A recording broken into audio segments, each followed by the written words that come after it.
హాయర్స్ నేనని మీ దేవిక. సో ఈరోజు మరికొత్త టాపిక్ వచ్చాను. ఒక సబ్స్క్రైబర్ ఒక క్వశ్చన్ చేశారు, మ్యామ్ నేను ఐటీ వైపు వెళ్దాం అనుకుంటున్నా, నేను ఎలిజిబిలిటీసా కాదా? సో నాకు వచ్చిన డౌట్ ఏంటిదంటే, మ్యామ్ నాది పాస్ట్ ఇయర్ వచ్చేసి 2009, నేను ఇప్పుడు ఐటీకి వెళ్దాం అనుకుంటున్నా అని క్వశ్చన్ చేశారు. సో ఆ పర్సన్ని నేను అడిగాను, సో 2009 మీరు పాస్ట్ అవుట్ అంటున్నారు కదా, సో 9 నుంచి 25 దాకా ఏం చేశారు అని అంటే, సో ఈ set I do know anything. అదేంటిది ఏం చేయలేదు అంటున్నారు అంటే, ఎలాంటి వర్క్ ఎక్స్పీరియన్స్ లేదా మీకు ఐటీలో కానీ నాన్ అంటే ఇప్పుడు ఐటీకి వెళ్దాం అనుకుంటున్నారు కదా, ఇన్ కేస్ సపోజ్ మీకు నాన్ ఐటీలో కానీ మీకు వర్క్ ఎక్స్పీరియన్స్ ఉందంటే, మ్యామ్ నాకు ఎందులో వర్క్ ఎక్స్పీరియన్స్ అనేది లేదు అండ్ నేను ఎలాంటి చిన్న జాబ్స్ అనేది కూడా చేయలేను, లైక్ బీబీఓ కానీ టెలికాలర్స్ కానీ మార్కెటింగ్ కానీ నాకు ఎలాంటి వర్క్ ఎక్స్పీరియన్స్ అనేది లేదు. సో నేను ఇప్పుడు ఐటీకి వెళ్దాం అనుకుంటున్నాను, ఈ ఒకటే పాయింట్ పట్టుకున్నా, నేను ఐటీకి వెళ్దాం అనుకుంటున్నా. సో మీరు ఐటీకి వెళ్దాం అనుకుంటున్నారు, ఇట్స్ గుడ్.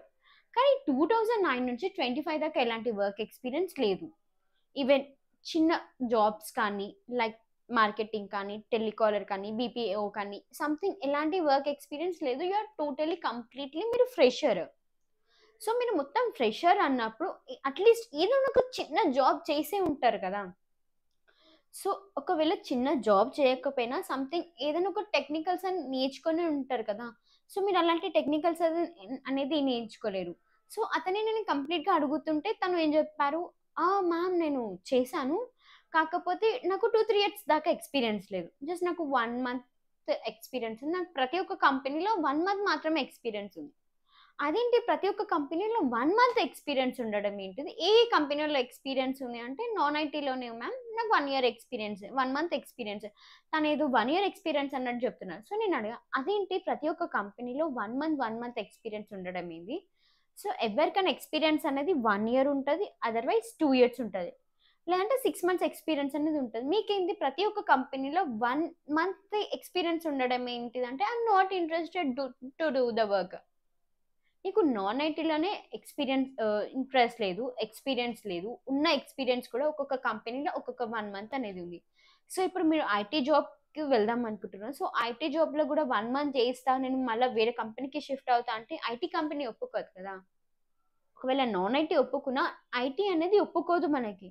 అండ్ ఇప్పుడు నేను ఫ్రెషర్గా ఎలిజిబిలిటీస్ అవుతానంటే అవ్వలేరు మీరు. ఇప్పుడు మీరు ఒక టెక్నికల్స్ నేర్చుకున్నా, ఒక స్కిల్స్ నేర్చుకున్నా, ఒక కోర్స్ నేర్చుకున్నా, మీరు ఎలా ఎలిజిబిలిటీస్ అవుతారు ఫ్రెషర్గా? కెరియర్ గ్యాప్ ఉంది. ఎంత కెరియర్ గ్యాప్? ఒక మేబీ సపోజ్ కెరియర్ గ్యాప్ ఉంటే ఒక 2 ఇయర్స్ ఉండొచ్చు, లేదంటే 3 ఇయర్స్ ఉండొచ్చు.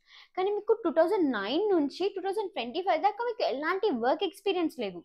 కెరియర్ అనేది చాలా గ్యాప్ ఉంది. సో ఈ కెరియర్ గ్యాప్ అనేది మీరు ఎలా ఫిల్ చేసుకుంటారు? సో ఇప్పుడు ప్రెజెంట్ ఉన్న జనరేషన్ వాళ్ళకి ఫ్రెషర్స్కైనా లేక 2-3 ఇయర్స్ గ్యాప్ ఉన్న వాళ్ళకైనా ఫ్రెషర్స్గా ఎలిజిబిలిటీస్ అవ్వడం చాలా కష్టం ఉంది. ఎందుకంటే వేకెన్సీస్ చాలా తక్కువ ఉన్నాయి మన ఐటీ ఫీల్డ్లో. మనం ఏ డొమైన్ చూసుకున్నా వేకెన్సీస్ అనేది చాలా తక్కువ ఉన్నాయి. సో ఇప్పుడు వాళ్ళు పాన్ ఇండియా పెట్టుకున్న వేకెన్సీస్ రావడం, జాబ్ క్రాక్ చేయడం అదొక పెద్ద టాస్క్ లాగా అయిపోయింది. సో మీరు ఎంత ఈజీగా చెప్పేస్తున్నారండి. నేను 2009 నుంచి స్టార్ట్, అప్పటి నుంచి ఇప్పటిదాకా నాకు ఎలాంటి వర్క్ ఎక్స్పీరియన్స్ లేదు, ఉంది కాకపోతే 1 మంత్ ఎక్స్పీరియన్స్ ఉంది ఒక కంపెనీలో అంటే మీరు ఎలా ఎలిజిబిలిటీస్ అవుతారండి? మీరు ఒక టూల్ నేర్చుకున్న ఎలిజిబిలిటీస్ అనేది అవ్వడం చాలా కష్టం.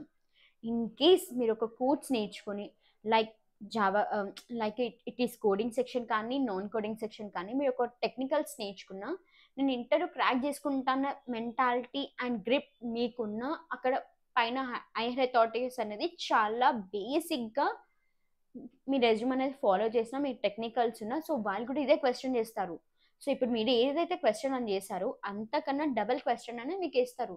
2009 నుంచి 25 దాకా ఏం చేయలేరు, చేశాను ఒకసారి చేయలేదు అంటున్నారు, ఒకసారి చేశానంట. ఒకవేళ చేసినప్పుడు 1 మంత్ చేశారు, ఆ 1 మంత్ కూడా ఎందుకు చేశారు? ఒకవేళ నేను మిమ్మల్ని హైర్ చేసుకుంటే, సో మీరు మా కంపెనీలో కూడా 1 మంత్ చేసి 1 మంత్ సాలరీ తీసుకొని వెళ్ళిపోతారా అనే థాట్ అనేది వాళ్ళకి వస్తుంది. ఎలాంటి హెచ్ఆర్స్ కన్నా అలాంటి థాట్స్ అనేది రాకుండా చూసుకోవాలి. సో ఇంకెవరైనా ఇలా చేసే ఉంటారా?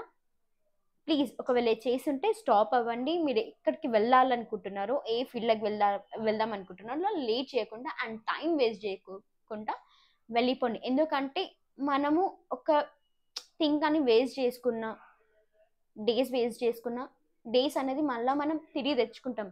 కానీ